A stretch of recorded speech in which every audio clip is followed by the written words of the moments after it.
Et si on vous disait que le plus grand obstacle entre une candidature et le job de rêve, ce n'est pas un recruteur, mais un robot? Aujourd'hui, on va décortiquer le système.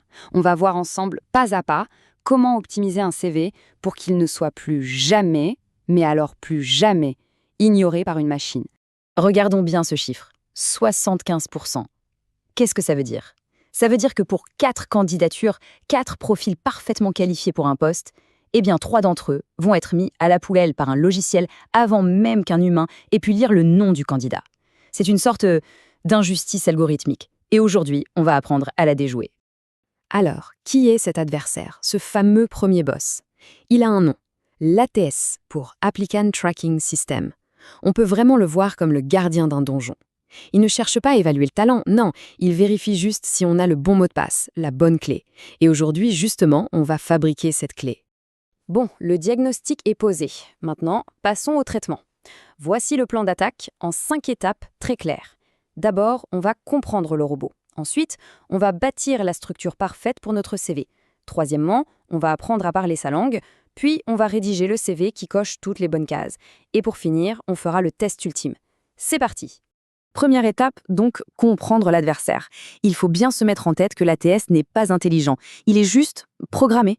Et ça, c'est une bonne nouvelle, parce que tout ce qui est programmé peut être contourné. Et attention, il ne faut surtout pas croire que ça ne concerne que les géants de la Silicon Valley. Non, non. 98% des plus grandes entreprises mondiales s'appuient dessus. Autant dire que savoir parler à un ATS aujourd'hui, ce n'est plus une petite option sympa. C'est l'avantage décisif qui peut propulser une candidature tout en haut de la pile. Mais alors, comment il pense ce robot? En fait, c'est assez basique. Il joue à une sorte de bingo. Il a une liste de mots-clés tirés de l'offre d'emploi et il scanne le CV pour voir combien de fois ces mots apparaissent. Il vérifie aussi la mise en page, attribue une note de compatibilité et à la fin, il établit un classement. Notre mission, c'est d'être le numéro 1 de ce classement. On passe à la deuxième étape, la structure. Avant même de penser au contenu, aux mots qu'on va utiliser, il faut être absolument sûr que le robot puisse lire le CV. Parce qu'une seule petite erreur de formatage et c'est le game over immédiat. Voici donc les règles à respecter.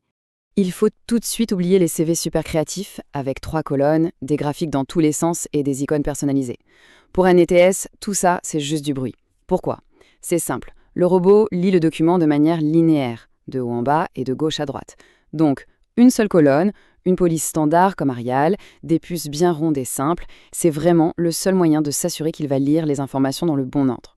Ça peut paraître un peu contre-intuitif, mais dans ce contexte précis, la créativité est notre ennemi. Un titre de poste original comme Rockstar du marketing, l'ATS ne comprendra pas. Il cherche responsable marketing. Une section mes super pouvoirs, il s'attend à lire compétences. En gros, il faut être un peu ennuyeux dans les titres pour que le contenu, lui, ait une chance de briller. Et là, on arrive vraiment au cœur du réacteur. Si la structure, c'est pour éviter d'être éliminé d'office, les mots-clés, c'est ce qui va faire gagner la partie. C'est ici que l'on va faire passer le score du CV de correct à exceptionnel. Voilà la règle d'or. Un CV n'est plus un document figé qu'on envoie partout.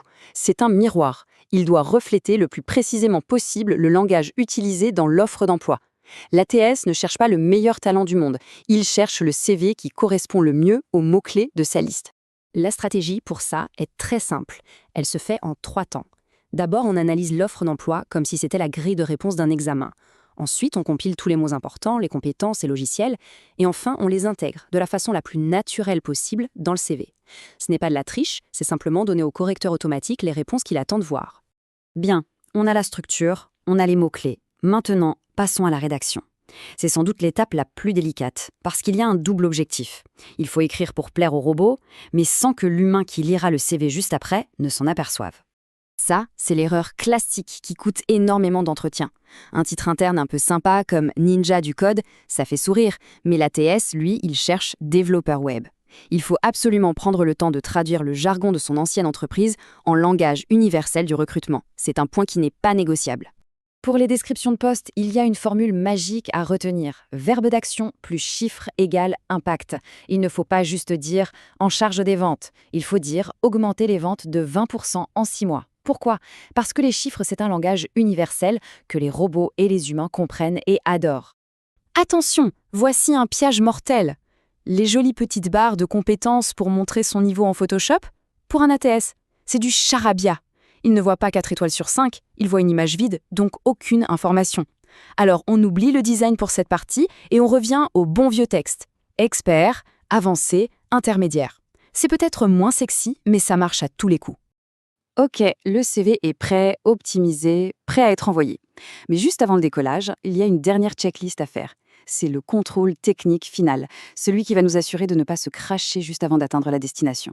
Voici une astuce de pro, le test ultime pour voir le CV à travers les yeux du robot. C'est tout bête. On sélectionne tout le contenu du CV, on copie et on colle ça dans un éditeur de texte brut, comme le bloc-notes sur Windows ou TextEdit sur Mac. Ce qui va apparaître, c'est exactement ce que l'ATS va voir. Pas de mise en page, pas de design, juste le texte pur et dur.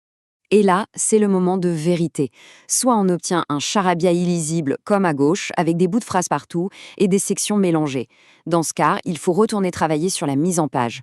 Soit on obtient un texte propre, clair, bien structuré, comme à droite, et c'est seulement à ce moment-là qu'on a le feu vert pour cliquer sur « Envoyer ». Il ne faut jamais perdre de vue la règle principale. Le CV universel qu'on envoie à 100 entreprises est mort et enterré. Chaque candidature est un nouveau match. L'objectif, ce n'est pas d'envoyer 100 CV, mais peut-être d'envoyer 5 CV parfaitement adaptés qui vont maximiser ce fameux score de correspondance. La personnalisation, ce n'est plus une option, c'est la seule stratégie gagnante. Mais attention, même avec un CV techniquement parfait, il reste 3 boss finaux qui peuvent tout ruiner à la dernière minute. Premièrement, le bourrage de mots-clés, qui va certes plaire au robot, mais rendre le CV totalement illisible pour l'humain. Deuxièmement, le mensonge sur les compétences, qui sera de toute façon découvert en entretien. Et enfin, le pire ennemi de tous, la faute de frappe, que les robots, eux, ne pardonnent jamais. Et pour finir, il faut garder en tête que ce jeu évolue en permanence. Demain, l'intelligence artificielle rendra les ATS encore plus performants, plus subtils. Ce qu'on a vu aujourd'hui, ce n'est pas juste une technique à appliquer une fois. C'est un nouvel état d'esprit à adopter, celui de l'adaptation et de l'amélioration continue. C'est cette compétence qui fera toujours la différence. La question n'est donc plus de savoir si un CV peut battre les robots. La réponse est oui. Avec ses clés en main, l'ATS n'est plus un mur infranchissable, mais juste une porte qu'on sait maintenant comment déverrouiller. Il ne s'agit pas de tromper un système, mais de parler sa langue pour que le talent ait enfin la chance d'être vu. Maintenant, c'est à chacun de jouer.